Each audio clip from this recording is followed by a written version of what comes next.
অনেক দিন ধরে মনটা বড় মা করছিল, তো যাওয়া হয়ে উঠছিল না। তাই আজকে হঠাৎ বেরিয়ে পড়লাম। তো রেডি রেডি সেডি হয়ে আমরা সবাই মিলে বেরিয়ে পড়েছি সোদপুর স্টেশনে, কারণ আমরা সোদপুর থাকি, ওখান থেকে যাব। তো আমাদের বাড়িতে আমার শাশুড়ি, কাকি শাশুড়ি সবাই এসেছিলো। তো সবাই মিলে বিকালবেলা টাইম করে বেরিয়ে পড়েছি, বড় মার কাছে যাব। তো যেই কথা সেই কাজ, বেরিয়ে পড়েছি সব বিকালবেলা। বিকাল নয়, আমরা বেরিয়েছিলাম 3টের সময় প্রায়। তো বেরিয়ে ট্রেনে যাচ্ছি এখন নৈহাটি পর্যন্ত। তো এদিকে আমার মেয়ে তো খুব আনন্দ পাচ্ছে ট্রেনের মধ্যে, ওদিকে ট্রেন দেখছে, এদিকে ট্রেন দেখছে, ও খুব মজাতেই আছে। তো আমরা এই নিয়ে যাচ্ছি নৈহাটি। নৈহাটি নেমে তারপরে যাবো বড় মার কাছে। তো এই যাচ্ছি ফার্স্ট টাইম, এর আগে কোনো দিন যাওয়া হয়নি আমাদের। তো আমরা এসে পড়েছি নৈহাটি। কি ভিড় ওই ফ্লাইওভারের উপরে, এত ভিড় যে ওঠা যাচ্ছিল না। খুব কষ্ট করে গেছি। বাস কোনো ব্যাপার না, ঠাকুর দর্শন করতে গেলে তো একটু কষ্ট করতেই হয়, না করলে কি আর ঠাকুর দর্শন হয় নাকি। তাই পৌঁছে গেছি আমরা মন্দিরে। তো মন্দিরে গিয়ে দেখি লাইন, ওরে বাবা, ডালা কিনে হাঁটতে আছি, লাইন আর শেষ হয় না। গিয়ে দেখি এদিক থেকে লাইন, ওদিক থেকে লাইন, আমরা কমসে কম 2 ঘন্টা লাইনে দাঁড়িয়েছিলাম। 2 ঘন্টা লাইনে দাঁড়ানোর পরে আলটিমেট আমরা ভিতরে ঢুকে গেছি। এখন এই মন্দিরের সামনে ঠাকুর দর্শন করব। তো এখানে রেলিং দেওয়া আছে, রেলিংয়ে ঘুরে আমাদের ঠাকুরের কাছে যেতে হবে।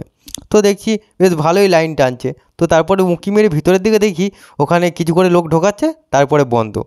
তো জিনিসটা জানা ছিল না, আমার জানা হয়ে গেল যে এইভাবে। তো আর একটা জিনিস কী হয়েছে, শনি রবিবার খুব ভিড় হয় আর দেরি হয়, বাকি দিনগুলো নাকি তাড়াতাড়ি হয়ে যায়, ভিড় কম থাকে, সেটা জানতাম না আমি।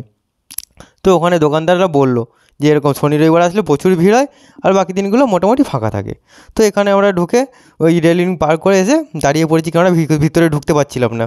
তো এখানে আমাদের ঢুকে পড়েছি, ঢুকে পড়ে পুজো দিচ্ছি। তো ঠাকুরটা এত সুন্দর অপরূপ লাগছিলো যে কী বলবো আর। ফার্স্ট টাইম দেখলাম, পুজো দিলাম আমার মেয়ের নামে। তো পুজো টুজো দিয়ে আমরা বাইরে বেরিয়ে পড়েছি এখন। তো বাইরে বেরিয়ে এখন দেখছি যে মন্দিরটা বাইরে থেকে কেমন লাগে। তো ওদিকে ভিডিও নিলাম। বেশ ভালোই লাগলো। মন্দিরে আসলে একটা মনটা শান্তি হয়ে যায়, যেন একদম কী শান্তির জায়গায় এসে পৌঁছে গেছি, এত ভালো লাগছিলো যে কী বলবো। তো ওদিকে আমাদের পুজো দেওয়া হয়ে গেছে, তো বাইরে বেরিয়ে একটু কেনাকাটা করব। তো সবাই বলছিল একটু পিকচার কিনবো, বড় মায়ের মূর্তি কিনবো, এই কিনবো, তাই ওগুলো এখন কেনাকাটি করতে হবে। তো এদিকে আমার শালি, আমার বউ সব এসে বলছে আমাকে একটু নাও ভিডিওর মধ্যে, আমাকে একটু নাও ভিডিওর মধ্যে। তো ওদেরও নিলাম। তো আমাদের ঠাকুর মন্দির ঘোরা কমপ্লিট, আমরা ট্রেনে উঠে পড়েছি এখন বাড়ি যাওয়ার উদ্দেশ্যে। তো ওদিকে আমার কাকি শাশুড়ি চানামুড়ি কিনে নিয়েছে, কিনে বলছে তুমি একটু খাবে, আমরা তো গরিব মানুষ, তো কী করবো, তাই চানামুড়িই খাই। তা উনি কমেডি করছে। তো আমরা ওখানে একটু চানামুড়ি খেয়ে নিলাম। খেয়ে নিয়ে আমার শালি বললো দাদা ভাই রিল বানাবো। তো ওর সাথে রিল বানিয়ে নিলাম। তারপরে দেখি এদিকে একজন ভিক্ষুক এসেছিলো ভিক্ষা করতে।